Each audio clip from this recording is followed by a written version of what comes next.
미국의 임상 심리학자인 카일리는 몸은 어른이지만 아직 이거 안 보여줘도 돼요? 좀 이따가. 이 한자는 좀 이따가요. 몸은 어른이지만 마음이 덜 성숙한 피터팬 신드롬이란 이름을 붙였습니다. 여러분, 우리도 나이 먹어가면서 어떻게 생각해 보면 나는 아직도 내가 30대 40대 마음이 머물러 있을 때가 여러분 있지 않습니까? 그것은 뭐냐면 어른으로서 그 역할을 하지 못하고 어떤 상황에서 책임을 자꾸 회피하려고 하는 마음이 있거나 아니면 다른 사람을 탓하는 모습, 이게 피터팬 증후군이라고 합니다. 또한 표현할 수 없는 것조차 어떻게 보면 하려고 하고, 또 할 수도 없는 것임에도 불구하고 할 수 있다고 큰 소리 치는 것. 왜냐하면 어린아이들이 그렇지 않습니까? 막 할 수 있다고 우기고 괜찮다고 우기고 뭐 그런 것이죠. 그리고 계획은 거창한데 실제로는 이루어지는 일이 별로 없는 이런 것들을 향해서 피터팬 증후군이라고도 합니다. 왜 이럴까요? 왜냐하면 타인의 관심과 인정을 받고 싶어 하기 때문인 이런 것들이 생긴다라는 것입니다. 나이가 들수록 외로워져서 때로는 책임은 못하면서도 인정받고 잘한다는 소리는 듣고 싶어하는, 여러분, 이런 어린아이와 같은 마음들이 어른에게도 있는데 이것이 피터팬 증후군이다라는 것입니다.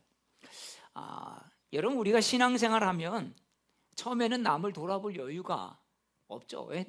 나 하나 믿기도 참 버거우니까. 왜 이렇게 교회 가는 날이 빨리 돌아오죠? 그죠? 주일날 되면 또 돌아오고. 그러니까 그렇게 해서 신앙생활을 겨우 하다가 신앙이 성장하면 어떻습니까? 자기 삶에 허덕이는 삶이 아니라 내 사랑과 관심을 이제 공동체의 원들에게, 또 아니면 내가 있는 직장에서, 마을에서 어떤 사람들에게 예수의 마음을 가지고 섬겨야 하는지를, 여러분, 그것들을 볼 수 있는 사람들이 성숙한 신앙이 성장한 사람이다 라고 볼 수 있습니다. 오늘 말씀해 보면 사도 바울이 바로 그런 성숙한 신앙인의 모습을 참 우리에게 다양한 모습으로 보여주고 있습니다. 사도 바울은 3년간 에베소의 사역을 마치고 마게도니아 지방으로 갑니다. 참 어디 가나 사도 바울은 환영받지 못했지만, 왜냐하면 이 복음이 그 당시에는 자신들을 어렵게 하고 성가시게 하고 또 손해보게 한다는 생각 때문에 복음을 전하는 사람조차 환영을 받지 못했던 것을 볼 수 있습니다. 자, 오늘 말씀 2절에 보면 그 지방으로 다녀가며 라고 했습니다. 분명히 바울은요, 마게도니아 지방 주요 도시였던 빌립보나 데살로니가, 베레아, 여러분, 이런 곳들을 쭉 돌아보고 에베소까지 왔다가 이제 다시 그런 지역들을 돌아보지 않습니까? 바울이 3개월 동안 체류했다고 바울 서신에 기록이 되어 있는데요, 이 기간 대부분을 고린도에서 거하면서 바울은 로마서를 썼다고 알려져 있습니다. 그래서 우리가 가지고 있는 이 로마서가 60년대 중반에 쓰여졌는데 바로 고린도에 있으면서 3개월 동안 머물면서 했던 것을 볼 수 있습니다. 바울은 시간 내서 다닐 때는 복음을 전하고 어느 곳에서 멈춰서 있을 때는 앉아서 말씀을 기록하고 참 이랬던 바울의 모습들을 볼 수 있습니다. 왜 이런 어려운 가운데서도 여러분 이렇게 다녔을까요? 바로 자신이 전에 전했던 복음을 듣고 믿음 가운데 서 있는 사람들을 여러분 격려하고 힘을 북돋아 주기 위해서 그렇게 한 것입니다. 또한 예루살렘 교회 어려운 이들을 돕기 위해서 연보도, 헌금이죠, 요즘 말로 헌금을 거들어 다녔던 것을 볼 수 있습니다.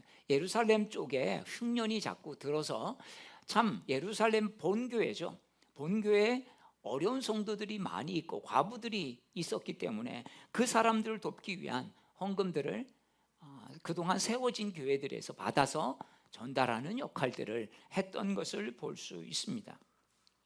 이것은 바울이 복음만 전한 게 아니라 어려운 사람들을 또한 돕고 봉사하는 그런 일들까지 했던 것을 우리는 성경을 통해서 보게 됩니다. 여러분, 우리 교회도요, 우리만 아니면 우리도 교회 유지하기 어려운데, 여러분, 이것이 아니라 우리가 뭐 그렇다고 엄청나게 큰 일을 여러분 우리가 할 수 있겠습니까? 우리 힘 닿는 데까지 하나님 나라를 위해서 어려운 교회 목회자 또한 선교 사역을 위해 여러분 헌신할 줄 아는 성도와 교회가 될 수 있기를 축복합니다. 제가 오랫동안 해외에서 목회를 하고 이 농촌교회에 와서 목회를 하면서 보니까 특별히 우리 지방 43개 교회 교역자들을 보면서 참 때로는 마음이 가는 그런 성도들이 있는 걸 마음이 가는 그런 목회자가 있는 걸 보게 돼요. 참 어려운 가운데 있는, 그래서 제대로 생활도 되지 않는 참 그런 목사님들, 또 때로는 낙심해 있는, 해도 안 된다는 이런 분들을 만나면서 섬기고 또 그들에게 어떤 은혜를 좀 나눠줄 수 있을까, 그런 생각과 고민들을 하면서 지금 이제 한 3년이 채 되지 않았지만 여기까지 왔습니다. 여러분, 우리 성도들 한 사람 한 사람이 있는 곳에서, 직장이면 또 직장, 학교면 학교, 또 마을이면 마을, 우리 있는 곳에서 여러분 우리가 그런 하나님의 은혜에 쓰임받는 통로가 될 수 있기를 축복합니다. 자, 3절 말씀을 우리 같이 읽도록 하겠습니다. 3절 말씀입니다. 3절이요. 시작. 거기 석 달 동안 있다가 배 타고 수리하러 가고자 할 그때에 유대인들이 자기를 해하려고 공모함으로 마게도냐를 거쳐 돌아가기로 작정하니, 바울 일행은 배를 타고 수리아 안디옥으로 가고자 했는데, 여러분, 바울을 해하려는 공모가 알려집니다. 바울이 이런 공모를 어떻게 알았을까요? 뭐 자세하게는 알 수 없지만 분명히 바울을 그래도 따르고 존경하는 사람들이 이곳저곳에 있기 때문에, 이런 이야기가 있어서 지금 사람들이 이런 모의를 하고 있다라고 하는 것들을 어떻게 바울 사람들을 통해서 여러분 이야기해주고 알려주고 있다는 것입니다. 바울을 도우려고 하는 사람들이 어떻게 보면 그래도 포진해 있다라고 말하고 있는 것이죠. 바울의 선교 활동을 통해서 사회 전반적으로 어떻게 보면 각계각층의 자신을 드러낼 수는 없지만 바울의 비밀 동지들이 있다는, 여러분, 그런 말이기도 한 것입니다. 그래서 바울은 이 공모를 알고 자신의 의지를 꺾습니다. 예루살렘으로 마음은 벌써 이미 가 있지만 자기를 해하려고 계획 세우는 그런 유대인들이 많은 예루살렘으로 바로 간다는 것은 감당해야 될 사명이 있는데, 그 사명을 뒤로 하고 그냥 자기 의지만 앞세우는 꼴이 되기 때문입니다. 그렇다고 무조건 바울은요 위험을 피하는 사람이 아닙니다. 우리가 다음 주에 살펴볼 말씀인데요, 20장 23절과 24절에는 바울이 이렇게 담대하게 말합니다. 오직 성령이 각 성에서 내게 증언하여 결박과 환난이 나를 기다린다 하나. 24절, 내가 달려갈 길과 주 예수께 받은 사명, 곧 하나님의 은혜의 복음을 증언하는 일을 마치려 하면은 나의 생명을 조금도 귀한 것으로 여기지 아니하노라. 여러분, 바울은 무조건 어려움을 피한 것이 아닙니다. 그렇다고 무모하게 어려움이 있어도 그냥 밀고 나가는 또한 그런 사람도 아니었던 것입니다. 하나님의 뜻에 맞게 마게도냐로 돌아가게 작정합니다. 이보 전진을 위해서 일보 후퇴하는 그런 바울의 모습을 볼 수 있습니다. 여러분, 우리는 어떻습니까?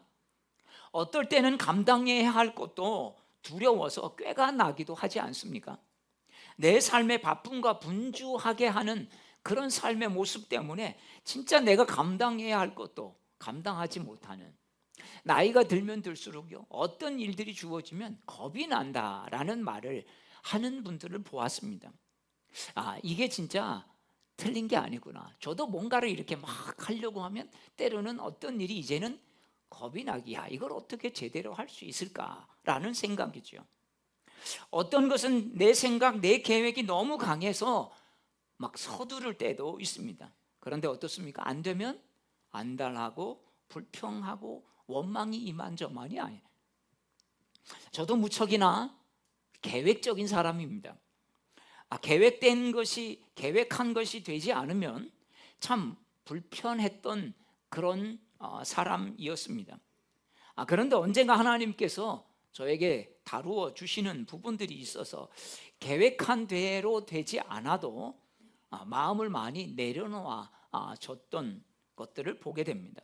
저는 시간도 몇 시부터 몇 시까지 딱 계획이 되면요, 그 시간이 자꾸 뒤로 늦춰지면 마음이 슬슬 불편해지기 시작한 사람이죠. 자, 여러분, 계획한 대로 되지 않아도 마음이 내려놔질 수 있었던 것은 계획한 대로 매끄럽게 되지 않아도 영혼을 얻을 수 없기도 하고, 계획한 대로 되지 않았지만, 그래서 뭔가 일처리들이 매끄럽지 않았지만 하나님은 그 일을 통해서 영혼을 얻는 기회로 삼게 하신 때도 있기 때문입니다. 여러분, 우리가 교회에서 제일 중요한 게 뭐겠습니까? 기업은요, 이윤을 남기는 걸 여러분 최대의 목표로 삼죠. 교회는 무엇이겠습니까? 아무리 일을 열심히 잘하고 계획대로 잘 되고 정말 세련되게 어떤 일들이 잘 처리가 돼도 여러분, 그것을 통해서 영혼이 병들고 영혼을 잃어버린다면 여러분, 그건 아무 소용없는 것입니다. 때로는 뭔가 해도 행사가 어설프고 뭔가 계획대로 되지 않고, 저렇게 그냥 제대로 맞지도 않고, 그렇지만 여러분, 그것을 통해서 주님께 나오는 사람들이 있다면 여러분, 그게 훨씬 더 하나님은 귀하게 보신다는 것입니다. 그래서 여러분, 계획이 틀어져도 왜 하나님은 이 계획을 틀어버리셨을까? 여러분, 이것들을 생각하면 다 하나님의 계획이 있을 거야. 여러분, 그때는 몰라도 나중에 그것을 깨닫게 되지 않습니까? 바울은 아시아로 가려고 했지만 성령이 막았습니다. 비두니아로 가고자 그래서 또 내려왔지만 예수의 영이 막았다라고 성경은 증언합니다. 그런데 드로아로 갔다가 그때까지 깨닫지 못했던 왜 하나님이 막았는지를 여러분 깨닫게 되지 않았습니까? 하나님의 계획은 바로 더 많은 영혼들이 준비되어 있는 마게도니아 첫성 빌립보로 제일 먼저 하나님 가고자 그렇게 가기를 원했던 것이었기 때문입니다. 바울은 그때 그 전까지는 알지 못했지만 드로아에서 환상을 보면서 하나님의 이런 계획이 있었구나. 그래서 나중에는 어떻습니까? 아시아로 가죠. 여러분, 아시아가 지금 우리의 아시아가 아니라 소아시아, 에베소부터 두아디라, 빌라델피아 이런 곳에 나중에 가게 되지 않습니까? 하나님은 더 좋은 때에 바울을 가게 하셔서 그곳에서 더 좋은 환경과 더 좋은 도움의 사람들을 통해서 여러분 선교 사역을 감당하게 되지 않습니까? 사랑하는 여러분, 우리는 내 계획대로 되지 않아도 여러분 하나님의 뜻을 발견할 수 있기를 축복합니다. 하나님은요, 동쪽 길을 막으면요 서쪽 길을 열어 놓으셨다라는 것입니다. 하나님이 서쪽 길을 그러면 또 막았다면 남쪽 길을 열어 놓으신 거죠. 근데 사방팔방이 다 막혔다면 하나님은 위를 열어 놓으신 거예요. 그래서 그 위를 바라보면서 언제 하나님이 그 일을 이루시는지 여러분 바라보게 하시는 것입니다. 바울은 누구보다 이런 하나님의 역사하심을 잘 알기 때문에 자신의 계획을 불편함 없이 미룰 수 있었던 것이죠. 자신의 동역자들을 드로아에서 기다리도록 합니다. 그리고 그들을 나중에 만나게 되지 않습니까? 여러분, 내 조급함에 넘어지지 않는 모습, 바울의 그 모습을 바울은 우리 인생 속에 우리도 어떻게 서야 하는지를 가르쳐 주고 있습니다. 자, 4절 말씀을 우리 같이 읽도록 하겠습니다. 시작. 아시아까지 함께 가는 자는 베레아 사람 부로의 아들 소바도와 데살로니가 사람 아리스타고와 세군도와 더베 사람 가이오와 및 디모데와 아시아 사람 두기고와 드로피무라. 여러분, 이 4절에 나오는 사람들의 명단을 여러분 보시면서 뭔가 감동이 없습니까? 여러분, 이 명단은요 예루살렘 교회를 위한 헌금을 모아서 전달하는 사람들의 책임을 맡은 이들일 것입니다. 근데 언제 이렇게 여러분 바울의 주변에 동역자가 이렇게 많았을까요? 지금 복음이 전해져서 복음을 믿는 사람들이 아주 쉽게 사회에서 인정받고 이런 시대도 아니었던 것인데, 여러분 베레아 사람, 데살로니가 사람, 더베 사람, 아시아 출신이라고. 아시아면 뭐 여러 개의 어떤 지역들이 있는데 어떤 지역인지 모르지만 출신지 뒤에 이름이 붙어 있는 이유가 뭘까요? 왜 성경은 바울의 동역자 명단을 거론하면서 굳이 이름만 쓰지 않고 그냥 이름만 쓸 수 있잖아요. 근데 어디 사람 누구, 어디 사람 누구, 여러분 계정리 1, 2 사람 누구, 계정 1, 2 사람, 주영리 사람 누구, 뭐 여러분 이렇게 이름을 쓰고 지명을 앞에 쓴 이유가 뭘까요? 분명한 의도가 있다는 거죠. 바울은 복음을 전하면서 우리가 알다시피 이고니온에서도 돌 맞고 쫓겨나고 루스트라에서는 성에서 뭐 돌 맞아서 나중에 죽은 줄 알고 성 밖에 버려졌는데 겨우 살아서 죽은 게 아니었죠. 그냥 기절했던 것 같습니다. 데살로니가에서 복음을 전하려고 했는데 사람들이 방해를 합니다. 그래서 베레아로 왔는데 또 베레아에서 데살로니가 사람들이 또 무리를 지어서 어디까지요? 베레아까지 쫓아와서 방해를 하지 않습니까? 야, 참 데살로니가 사람들은 대단한, 그러니까 바울이 보면서 아마 그런 생각을 했을 거예요. 야, 어떻게 저게 내가 하나님 예수님 모를 때하고 너무 똑같냐. 여러분 자신도 예루살렘에 있다가요 다메섹에서 모여있다는 예수 믿는 사람들 잡아 죽이려고 거기까지, 여러분 가까운 거리도 아니에요. 그 먼 거리를 가서 여러분 방해하려고 간 것 아니겠습니까? 어떻게 보면 편하게 복음을 전하는 곳은 아덴뿐이었습니다. 아덴에서는 아무도 방해자가 없었어요. 그런데 그렇게 쫓기고 핍박당하고 아무것도 못한 것 같았는데, 그냥 어려움을 겪다가 만 것 같은데 성경은 그게 아니라는 거예요. 여러분 이 명단을 통해서 알려준 이유가 뭐겠습니까?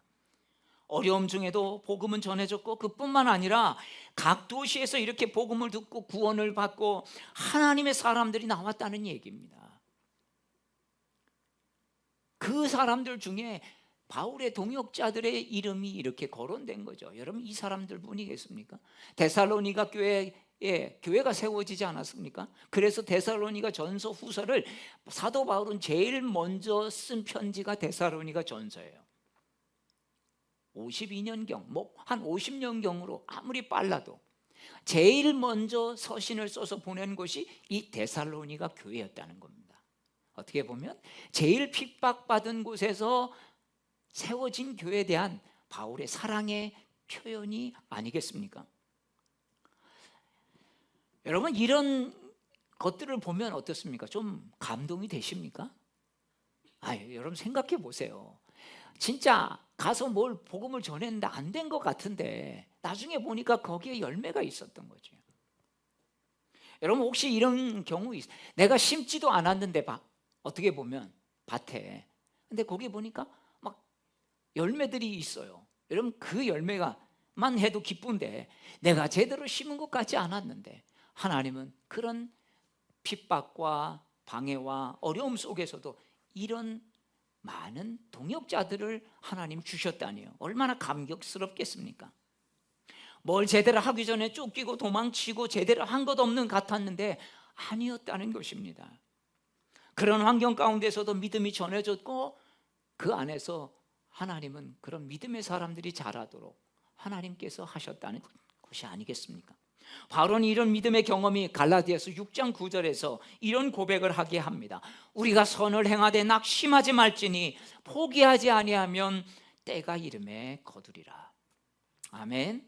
여러분요 끝까지 하는 사람은 못 이깁니다. 여러분 공부도요 조금 하다가 여러분 조금 했는데 성적이 팍 올라갑니까? 네, 해도 안 올라가죠. 그러면 이거를 잘 이기는 사람만 이렇게 올라가는데 뭘 하면 이렇게 올라가면 얼마나 쉽겠습니까? 뭐든지요 여러분 우리가 하면 잘하면 올라가면 이렇게 하면 쉬워요. 못할 사람이 없어요. 근데 해도 표시가 안 나죠. 근데요 이게 쌓여지면 어느 순간에 하나님 열매를 주시죠. 또 어느 순간 또 여러분 이렇게 되어지는 건 없어요. 저 표시도 안 나다가 어느 순간에 정말 열매가 있는 것 아니겠습니까? 그래서 사도 바울은 선을 행하되 낙심하지 말지니 포기하지 아니하면, 단서가 있어요. 포기하지 않으면 때가 이름에 거두리라. 여러분 포기하니까 여러분 열매가 없는 것입니다. 아무리 낙심해도 그래 포기하지 말자. 끝까지 한번 해보자. 때로는 10걸음 갔어도 오늘은 한 걸음밖에 못 갔지만 그래도 후퇴하지는 않았지. 여러분, 이런 삶이 되어야 진짜 열매가 있는 것입니다. 바울은 여러 곳에서 하나님의 도우심을 경험합니다. 아무리 어려워도 낙심하지 않고 그래도 계속 쫓겨나도 또 가고 저쪽으로 또 가고 또 피신해서 또 가고 아무리 쫓아와도 또 가고 이렇게 감당하면 하나님이 이런 열매를 하나님의 때에 주신다는 것입니다. 그래서 바울은 하나님의 선하심을 믿으니까 어떤 상황에서도 쫓기고 수치를 당하고 실패한 것 같은데 이렇게 거두게 된 거예요. 여러분, 그게 4절의 명단이에요. 저는 이 4절을 읽어보면서 참 감동이 되었습니다. 도망 다니고 쫓긴 거예요. 그냥 도망 다니고 쫓긴 것만 아니었구나라고 하는 것이. 여러분, 우리가 보기에 안 되는 것 같이 보여도요, 어느 날 보면 되어진 것들을 보면 신기하죠. 세상 사람들 신기하다고 그래. 아니요, 신기한 게 아닙니다. 여러분, 그래도 심은 거기 때문에. 근데 우리가 보기에 꼭 될 것 같은데 진짜 이제 요만큼만 하면 될 것 같은데 안 돼요. 여러분, 우리가 보는 것만 믿으면 안 됩니다. 내가 보는 것에 우리가 참 많이 속아요. 그러니까 실망하죠. 왜? 될 것 같은데 하다가 안 되면 얼마나 실망이 크니까 다음에 할 에너지, 동력을 잃어버리는 거 아니겠습니까? 여러분, 감각이 정확하지 않아요. 사람의 감각은요 늘 불안합니다. 여러분, 나이가 들면요 이 맛도 제대로 못 느껴요. 감각도 못. 새벽에도 말씀드렸지만 이제는 저도 뭔가 자꾸 손에서 뭔가를 떨고요. 그러니까 너무 실망하지 마세요. 아니, 갖고 가다가 뭐가 툭툭 떨군다니까요. 제 나이에 아직도 60 이제 60이 좀 안 되는데. 근데 여러분, 근데 가다가 떨구는 거 여러분 당연하다고 생각하십시오. 저도 몰라. 아니, 내 손에서 뭐 이렇게 자꾸 떨어지나.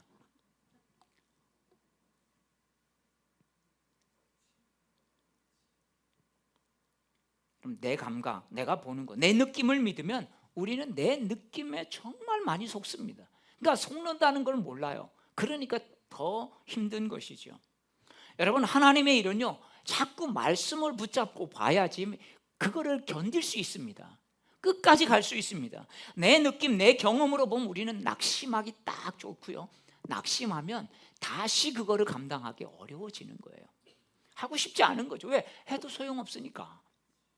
해도 안 된다고 믿는데 어떻게 하겠습니까? 안 돼도 된다고 믿어야 끝까지 할 텐데 해도 안 돼라고, 이게 믿음이거든요. 이것도 그렇게 믿으니까 안 되는 것이죠. 안 해버리는 겁니다. 호주에 유명한 복음 전도 이야기가 있습니다. 호주에서 복음을 전하는 사람들이 있는데 사람들은 그런 생각, 저렇게 전도지 하고 막 예수 믿으라고 그러면 되나? 근데 예수 믿으라고 비가 오나 눈이 오나 몇 년 동안 전한 거예요. 몇 년을 했는데 열매가 없는 거 보이죠? 왜? 그걸 어떻게 알겠습니까? 근데 어느 호주 목사님이 그걸 아는데 영국에서 어느 교회에서 집회를 초청받아서 하는데 집회 때 사람들이 은혜를 받고 간증하는데 자신이 처음 복음을 믿게 된 계기가 그때 그 사람을 통해서 예수 믿게 되었다는 걸, 그 영국 집회에서 그 간증을 하게 된 겁니다. 그런 사람들을 집회 다니면서 곳곳에서 본 거예요. 이게 열매가 없는 게 아니구나. 열매가 못 보는 것 뿐이지. 여러분, 사람은요 결과를 못 볼 때가 훨씬 더 많습니다. 그러나 하나님은 아십니다. 바울이 아덴에서 별 문제 없이 사람들이 보여지는 것으로는 박해도 없었죠. 그런데 그곳에서는 열매가 없었지 않습니까? 아덴의 교회가 세워지고 아덴에 누가 와서, 여러분 명단에 없어요. 아덴의 누구 대표자는. 데살로니가 사람들이 얼마나 극성이었습니까? 그런데 그곳에 믿음이 들어가서 교회가 세워졌고 데살로니가 지역의 교회에 제일 먼저 사도 바울이 편지를 보낼 정도의 교회가 부흥했다는 걸 여러분, 성경은 우리에게 알려주는 것입니다. 여러분 믿음으로 하면서 포기하지 말고 하나님의 일을 하십시오. 선을 행하십시오. 그러면요 하나님께서 그 일을 통해 하십니다. 말씀을 믿고 조금씩이라도 하십시오. 그러면 하나님 분명 하나님의 때에 일하십니다. 자, 7절부터는 다른 이야기가 언급되는데 우리 7절 말씀을 같이 읽도록 하겠습니다. 7절입니다. 시작. 왜 영상이 잠깐만요. 다시. 좀 빨리빨리 띄워주세요. 7절. 6절이 아니고 7절. 네, 7절입니다. 시작. 그 주간의 첫날에 우리가 떡을 떼려 하여 모였더니 바울이 이튿날 떠나고자 하여 그들에게 강론할세 말을 밤중까지 계속하며. 자, 여러분, 바울이 이튿날 떠나야 합니다. 다음 날 떠나야 돼요. 그러니 얼마나 아쉬웠겠습니까? 또 다시 온다는 게 쉽지 않다. 그러니까 조금이라도 더 말씀을 전하려고 어떻게 한 거예요? 밤중까지 하다 보니까 11시가 지났는지 12시가 지났는지는 모르겠어요. 그런데 유두고라고 하는 청년이 말씀을 듣다가 3층에서 있다가 그냥 졸다가 떨어져 죽은 겁니다. 근데 성경은 또 이렇게 표현이 되어 있는 부분들이 있습니다. 자, 뭐라고 되어 있냐면요, 8절 말씀을 같이 읽겠습니다. 시작. 우리가 모인 윗다락에 등불을 많이 켰는데, 여러분, 실내 등불을 많이 켰으니까 옛날 사람들은 잘 모르는데 현대인들은 뭐가 되겠습니까? 여러분, 실내에 등불을 많이 켜면 어떻게 될까요? 아무래도 산소가 부족해지죠. 그죠? 산소가 부족해지면 어떤 일들이 일어나요? 조는 일들이 일어나잖아요. 그래서 운전할 때도 여러분, 창문을 가끔 내리라고 하는 이유가 산소가 잘 안 들어오고 계속 몇 시간 갇혀 있으면 여러분, 이 산소가 없어지니까 운전할 때도 자기도 모르게 존다니까요.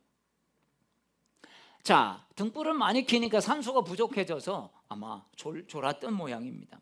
그런데 이 청년이 얼마나 피곤했으면, 이름이 또 유두고예요. 우리는 유두고 하면 잘 모르지만 이 유두고는 노예 이름에 많이 붙여지는 이름이라고 하는 겁니다. 그러니까 아침부터 저녁 때까지 열심히 일하고 왔으니 산소도 부족한데 또 3층이 높은데 이렇게 내려다보는데 얼마나 여러분 졸렸겠습니까? 몸은 피곤하고 졸음을 참다가 또 해필이 왜 3층에 걸터 앉았겠습니까? 근데 떨어져 여러분 죽었습니다. 많은 사람들이 그러면 이건 죽은 게 아니라 기절한 거겠지. 근데 여러분, 이 사도행전을 누가 기록했습니까? 의사 누가가 기록하지 않았습니다. 그럼 의사가 죽었다고 진단을 한 겁니다. 자, 그런데요, 바울이 강론을 멈추고 내려갔습니다. 자, 바울이 그 앞에 엎드려 몸을 안았습니다. 시체를 안았죠. 그리고 이렇게 말합니다. 이 안에 생명이 있다. 죽은 것 같은데 아직 죽지 않았다는 겁니다. 생명이 있다고 하면서 그 생명을 살리는 사건이 일어났죠. 자, 11절에 보니까 이렇게 성만찬이 진행이 되고 있었습니다. 우리 11절 말씀을 우리 같이 읽겠습니다. 시작. 올라가 떡을 떼어 먹고 오랫동안 곧 날이 새기까지 이야기하고 떠나니라. 자, 기도해 놓고 누웠습니다. 그냥 누워 있는 거죠, 시체가. 그런데 어떻습니까? 지금 성만찬이 진행이 되고 있는 거죠. 공동체 안에서 그렇게 말씀을 듣다가 자연스럽게 그 계기로 소생하게 되었다는 이야기입니다. 사랑하는 여러분, 교회가 무엇인지 교회 위기를 통해 가르쳐주고 있습니다. 교회는 함께 모여 기도하는 공동체라는 거죠. 여러분, 그런 일들이 있었으니 얼마나 기도가 많이 되겠습니까? 여러분, 갑자기 여기 계시다가 어떤 분이 하고 쓰러졌는데 여러분, 그러면 얼마나 여러분 절실히 기도가 나오겠어요. 그런 거죠. 교회는 함께 모여서 떡을 뗐다는 거는요, 성만찬이 진행이 됐다는 거예요. 우리처럼 우리가 떡을 떼면 의식으로 행하죠. 근데 초대교회 때는 의식이 아니라 어떻게 보면 그게 식사 나눔이었어요. 요만한 떡을 가지고 그러니까 식사 겸해서 하는 여러분 나눔이죠. 그 당시에 집이 먹을 게 많아서 밥 먹고 집회 온 건 아니기 때문입니다. 자, 그런데요, 그런 식탁을 통해서 은혜를 나누고 변화하는 공동체, 그런 것을 경험하는 공동체였다는 겁니다. 하나님의 놀라운 역사가 유두고를 통해 일어난 거예요. 위기가 기회가 되어버린 것입니다. 바울은 내일 당장 떠나야 하는 열정 가지고 말씀을 밤중까지 전했습니다. 유두고는 그 말씀을 듣기 위해서 집에서 좀 쉴만도 한데 나와서 복음을 들었던 것이죠. 여러분, 복음을 전하는 일에 힘쓸 때 교회에서도 때로는 선교지에서도 이런 어려움을 당할 때가 있습니다. 여러분, 제가 말씀을 전하는데 그날따라 사람들이 많이 와가지고, 여러분, 이런 상상을 제가 설교하면서 해봤습니다. 설교를 준비하면서 우리 교회가 사람들이 너무 많이 오니까 또 에어컨도 그날 고장나고 그래서 막 문을 열어놓은 거예요. 너무 더워가지고 어떤 청년이 저기 걸터 앉은 거죠. 더우니까. 근데 여기 있다가 이쪽으로 툭 떨어진 거죠. 여러분, 그래서 죽었다고 한번 생각해 보십시오. 왜 목사님은 늦게까지 설교를 해? 빨리 좀 끝내지. 여러분, 이런 원성을 여러분 들을 수 있지 않겠습니까? 또 거기 또 있으면 못 앉게 해야지. 걸터 앉게 그냥 내버려도 또 별의별 여러분 이야기가 다 나올 수 있을 것입니다. 그런데 그런 어려움 속에서 하나님은요, 오히려 기회로 만드신 것입니다. 물론 전 바울처럼 신령하지 않아서 여러분 떨어진 청년 저는 살릴 수 없습니다. 그러니까 여러분 이게 저런 데 가서 걸터 앉아 있으면 안 됩니다. 큰일 납니다.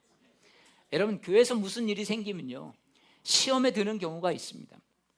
제가 아는 어느 교회는요, 동남아 의료 선교를 갔다가 그분이 의사셨는데 갑자기 밤에 돌아가셨어요. 주무시다가. 참, 그래서 교회가 참 어려웠던 이야기를 담임 목사님께서 하신 것을 들었습니다. 본인 이야기가 아니라 본인이 사역할 때가 전임자가 그렇게 사역할 때인데요. 또 어느 교회는 선교지 갔다 돌아가셨는데 그 교회 교인들이 우리 권사님 선교지 가서 저렇게 사역하다 돌아가셨다고, 순교하셨다고 하면서 오히려 참 은혜로 장례식을 잘 치르면서 교회가 놀랍도록 변한 것들을 또한 그 목사님 교회를 통해서 들었습니다. 교회가 똑같이 어려움을 당하지만 한 교회는 정말 그 순교를 통해서 그 교회 그 권사님의 그 피값을 통해서 교회가 너무나 은혜롭고 성장하는 것들을 보았습니다. 여러분, 은혜가 없으면요, 위기는 여러분 위기는요 정말 큰 위기가 되고 있지만, 은혜는 정말 은혜가 있으면요 위기가 기회가 되는 것을 볼 수 있습니다. 오늘날로 말하면 유두고는요 그냥 사망이지 여러분 순교도 아니지 않습니까? 그냥 말씀 듣다가 졸아서 떨어져서 죽은 것입니다. 그렇지만 이것을 통해서 정말 하나님의 은혜가 임한 것입니다. 자, 우리 마지막 말씀, 우리 12절 말씀을 우리 같이 읽도록 하겠습니다. 시작. 사람들이 살아난 청년을 데리고 가서 적지 않게 위로를 받았더라. 자, 그 청년을 보면서 그렇게 살아난 청년을 보면서 뭘 경험한 거예요? 지금 이 교회는요 예수 그리스도의 부활을 경험한 겁니다. 제자들이 마치 떡을 떼면서 성만찬하면서 예수 그리스도의 부활을 경험한 것처럼 이 교회는 이 사건을 통해서 그리스도 예수의 부활을 직접 목격한 것이죠. 성만찬을 통해서 하고 또 그가 살아난, 여러분, 그러니 얼마나 여러분 이 교회가 은혜가 되겠습니까? 사랑하는 여러분, 열정이 있어도 교회는 시험거리가 될 수 있습니다. 그러나 위기가 은혜의 통로가 되었던 것을 볼 수 있습니다. 사랑하는 여러분, 우리 교회는요 여러분 말씀을 듣고 떡을 떼며 내 영혼이 살아나는, 그래서 부활의 은혜를 경험하는 우리 개정교회 공동체인 줄로 믿습니다. 떡을 떼는 것만 가지고는 육신이 살 수가 없습니다. 그런데 하나님의 말씀을 듣고 내 영혼이 살아나니 부활을 경험하는 공동체가 되지 않습니까? 주님께서 이런 은혜, 여러분 육신만 살아나는 게 아니라 내 영혼도 살아나는 이런 은혜들을 경험한 것입니다. 오늘도 예배 가운데서 이런 부활의 은혜, 정말 하나님의 은혜가 경험되어지는 우리 모두가 되기를 축복합니다. 사랑하는 여러분, 우리 교회 공동체 안에서 이런 치유와 회복의 생명의 은혜가 있기를 축복합니다. 새벽에 제가 말씀을 드렸지만 여러분, 생명의 생자를 아까 보여주시죠. 생명의 생자는요 이런 거더라고요. 한문으로 보면, 아까 그 한문 좀 보여주세요. 네, 생자가 이거죠. 소우자에다가 날이 일자죠. 소가요 진짜 그 뭐라 그럴까, 하나의 밧줄 위를 걸어가는, 참 살아가는 게, 그래서 위기가, 여러분 네 발 달린 소가 그 외줄을 타고 간다는 게 여러분 쉽겠습니까? 참 우리가 살아가는 게 소가마치 외줄 타고 가는 참 이런 삶일 때가 많다. 그래도 생은 뭐예요? 살자는 거 아니겠어요? 생명, 살라는 명령이죠. 하나님께서 우리에게 생명을 주신 것은 살라는 명령을 주신 거예요. 어떻게 해요? 정말 보람 있고 가치 있게 살라는 그런 명령을 주신 것입니다. 우리 인생이 어떤 일을 겪을지 알 수 없지만 우리 공동체가 함께 모여서 어려움을 같이 극복하고 함께 도와주고 끌어주고, 때로는 정말 내가 어려울 때 일으켜 세워줄 사람이 있고, 때로는 내가 정말 다른 사람을 일으켜 세워주는, 여러분 그런 믿음의 공동체가 되어 나가야 할 줄로 믿습니다. 이런 은혜를 여러분들이 쓰임받기를 주의 이름으로 축복합니다. 말씀 듣고 기도하고 모여서 떡을 떼며 교제할 때 이런 은혜가 우리 가운데 임해서 아름다운 믿음의 공동체로 나아가게 될 줄로 믿습니다. 기도하겠습니다.